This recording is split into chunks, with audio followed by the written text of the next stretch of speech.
Tat meramah ke Negara Aceh Darussalam kisruh politik Partai Aceh. Nah, karma dibalas karma oleh Cik Mat. Cik Mat sekarang sudah seminggu lalu datang melenggang ke KPK bersama dua drongon dan dua rekan untuk melaporkan dugaan korupsi yang dilakukan oleh Bapak Muzakir Manaf.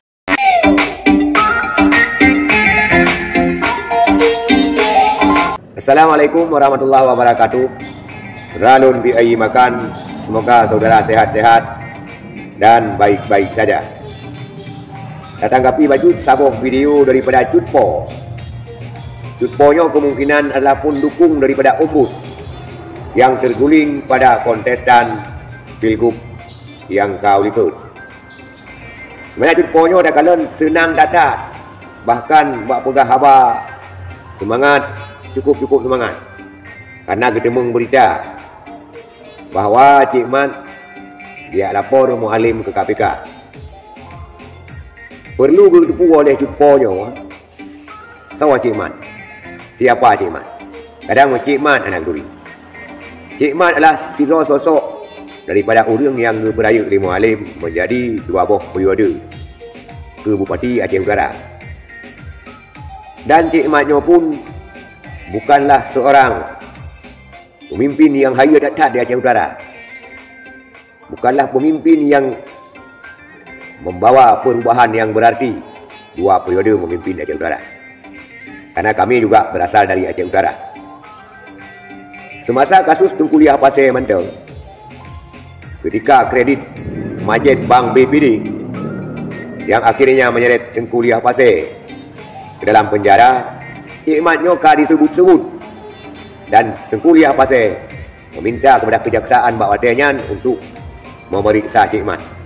Walaupun hanya diperiksa, tetapi perlu kita ketahui bahawa Cik Mat Nyoka adalah sosok panutan dua buah periode di Aceh Utara. Adalah sosok yang brilian, yang cukup haya yang pernah membangun Aceh Utara. Padahal masa agaknya itu adalah 10 tahun. Terkait dengan kisruh yang nak Partai Aceh, yang agak janggal batu, mengganjal kebanyakan daripada penilaian masyarakat tentang pengalihan kepada isteri Muhalim, Hino, yang agak janggal batu. Masalah memecat di dalam partai, nyo urusan internal partai. Tetapi yang terganjal batu masalah nepotisme yang zahir bak rakyat karena pengalihan kepada isteri Muhalim. Yang lain terasa tidak masalah. Apalagi yang dituduh oleh Cutponyo. Cross check berita yang tak serta bak berita-berita baik, berita online maupun berita-berita non online bak koran-koran fisik. Tidak pernah ada berita yang mengatakan bahawa Cik Mat laporkan Muhalim ke KPK. Lantas Cutponyo pat ketemu berita yang valid tentang Cik Mat dilapor Muhalim ke KPK. Mengkritik boleh-boleh saja, sah-sah saja, sesuai dengan fakta, sesuai dengan realita yang Jangan mengkritik atas dasar hoak. Kritik ini atas dasar hoak dan atas dasar sakit hati.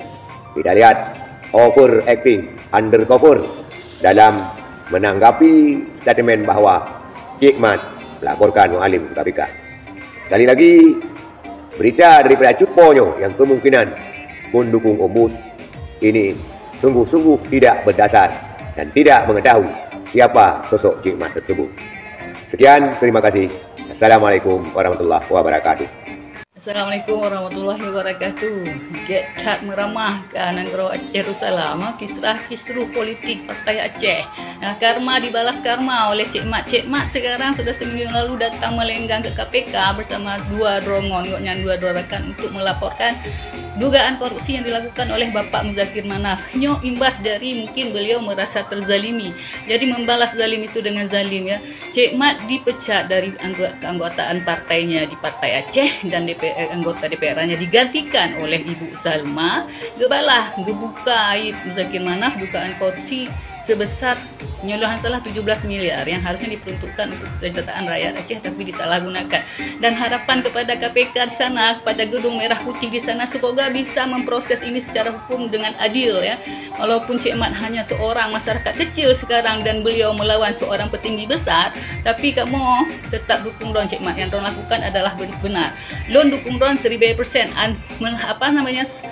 Terlepas dari apakah itu akan menang atau akan kalah, Ron telah melakukan yang harus sepatutnya Ron lakukan. Jadi Ron dukung Ron 1000%.